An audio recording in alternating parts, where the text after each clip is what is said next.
안녕하세요. 날마다 기막힌 정오의 박정우 목사입니다. 벌써 한 주의 중반이 목요일입니다. 오늘도 주님의 말씀 안에서 힘내시고 승리하시는 우리 날마다 기막힌 정오 식구들 되시기를 주님의 이름으로 기도합니다.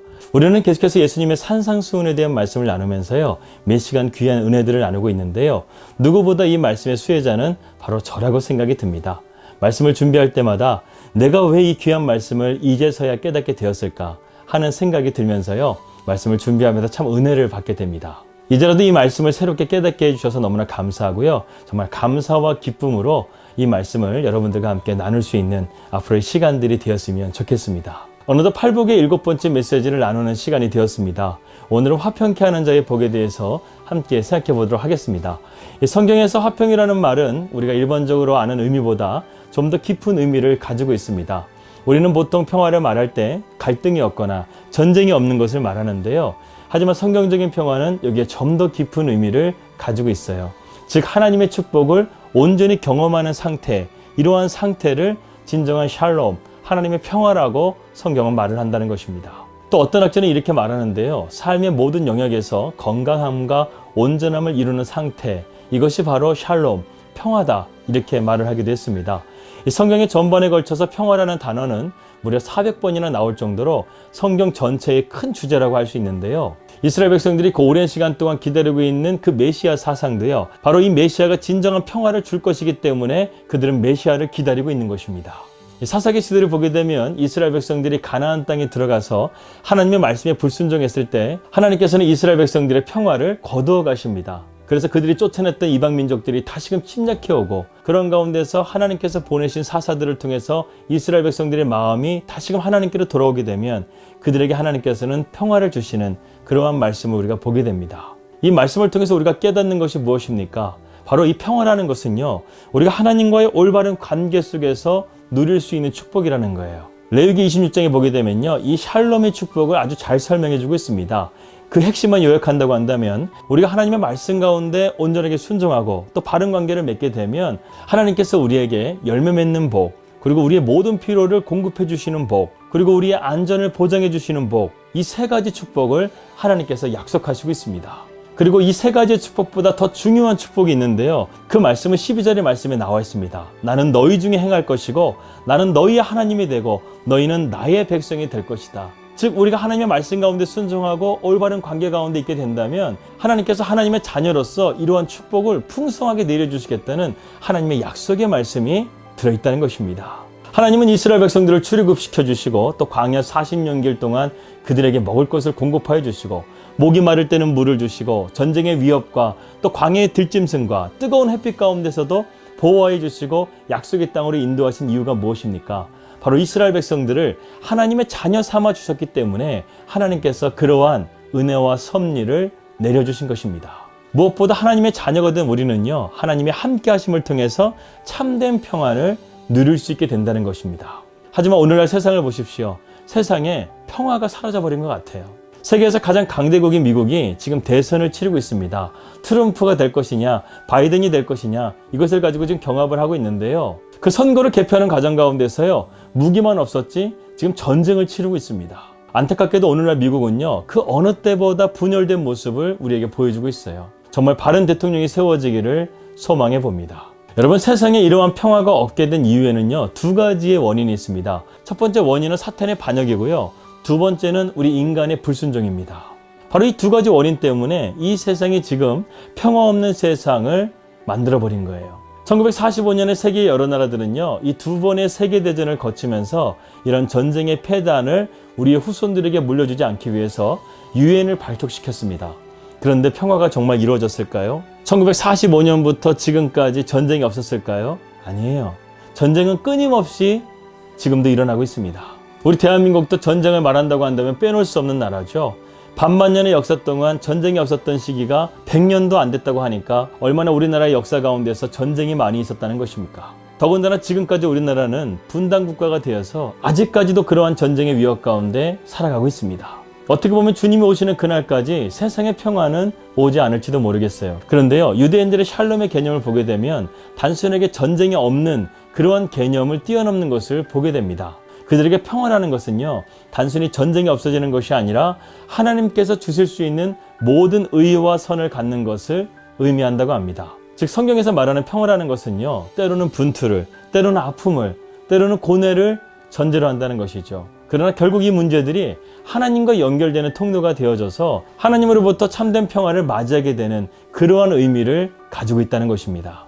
그런데 오늘 말씀을 주의 깊게 보게 되면요, 주님께서요, 너희가 평화의 사람이 되라 이렇게 말하는 것이 아니라 화평케 하는 자가 되라, 즉 피스메이커가 되라고 말씀하신다는 것입니다. 즉 우리 그리스도인들은요, 단순하게 나만 평안하면 돼 이러한 삶이 아니라 보다 적극적으로 나뿐만 아니라 내 주변에 있는 사람들까지도 이러한 주님의 참된 평안을 나눌 수 있는 그러한 복음의 증인, 평화의 증인들이 되기를 주님께서 원하신다는 것입니다.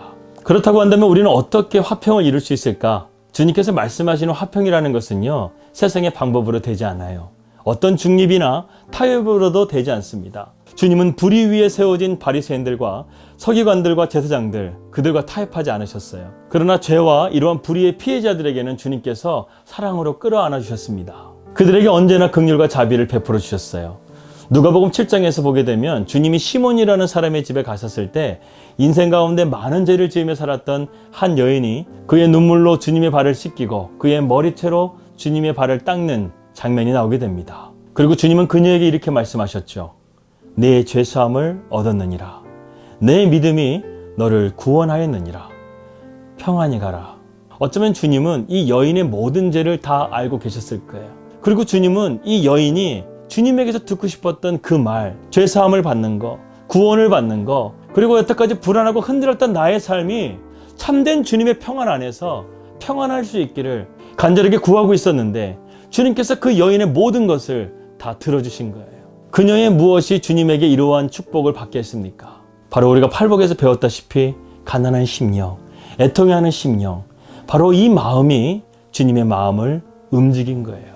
여러분, 세계적인 행복전도사 닉 부이치치를 아십니까? 그는 태어날 때부터요, 팔과 다리가 없는 상태로 태어났어요. 그는 이러한 자신의 상황을 견디지 못하고 무려 3번이나 자살을 기도하기도 했습니다. 그런데요, 닉 부이치치의 부모님들이 크리스천들이었어요. 그래서 날마다 이 아들을 위해서 주님께 기도했습니다. 그리고 주님께서는 이 닉 부이치치를 만나주셨어요. 주님을 만나자 그의 마음 가운데는요, 더 이상 불안과 두려움이 없어지고 참된 평안이 임하게 되었습니다. 그래서 더 이상 자신의 팔과 다리가 없는 것이 핸디캡이 아니라는 거예요. 그리고 하나님께서는 그를 높여주셔서 전 세계 수억 명의 사람들에게 어떤 상황 가운데서도 우리를 일으켜주시고 새롭게 해주시고 힘을 주시는 그 주님을 증거하는 행복 전도사로서 귀하게 쓰임을 받고 있습니다. 여러분, 제가 지금 말씀드리고 싶은 것이 무엇인지 아시겠습니까? 참된 평안은요, 오직 주님에게만 있다는 거예요. 그렇기 때문에 우리가 복음을 증거하는 것이요, 그만큼 중요한 것입니다. 복음은 평화의 메시지예요. 우리가 그 복음을 통해서 주님을 그들에게 줄 수만 있다고 한다면 그들의 삶의 모든 것 가운데 문제의 답을 알고 계시는 주님께서 그들의 삶을요, 주님의 은혜와 섭리로서 참된 평안의 길로 인도해 주신다는 것입니다. 시편 23편의 말씀과 같이 여호와는 나의 목자시니 내게 부족함이 없으리로다. 그가 나를 푸른 초장과 쉴 만한 물가로 인도하시는도다. 그 다음 말씀을 한번 보십시오. 내가 사망의 음침한 골짜기를 다닌다 할지라도 해를 두려워하지 않으면 주께서 나와 함께 하심이라. 주의 지팡이와 막대기가 나를 안위하시나이다.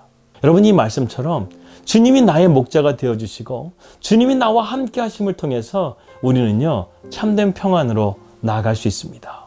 그렇다고 한다면 마지막으로 화평케 하는 자의 상급에 대해서 한번 생각해 볼까요? 오늘 이 말씀 가운데서 화평케 하는 자는 저가 하나님의 아들이라 일컬음을 받을 것이라 이렇게 말씀하고 있습니다. 그런데 여기서 아들이라는 단어를 우리가 한번 주의 깊게 볼 필요가 있어요. 보통 헬라어에서 아들이라고 할 때는 테크나라는 헬라어를 쓰게 됩니다. 이것은 사랑받는 아들 이렇게 말하는데요, 주님께서는 여기서 테크나라는 단어를 쓰지 않고 휘오스라는 단어를 쓰고 계십니다. 이 휘오스라는 단어의 뜻은요, 존엄, 영예, 신분을 뜻하는 단어라는 거예요. 따라서 우리가 그리스도 안에서 화평케 하는 자가 된다면 하나님의 아들에게 주어지는 이러한 존엄과 영예를 주신다는 말씀입니다. 여러분, 하나님은 이렇게 우리를 고귀한 존재로 사랑하고 계세요. 그런데 우리는 이것을 너무나 모르고 살아가는 것 같습니다. 그렇기 때문에 세상에는요, 복음이 필요한 거예요. 그들은 복음이신 주님을 만나야 됩니다.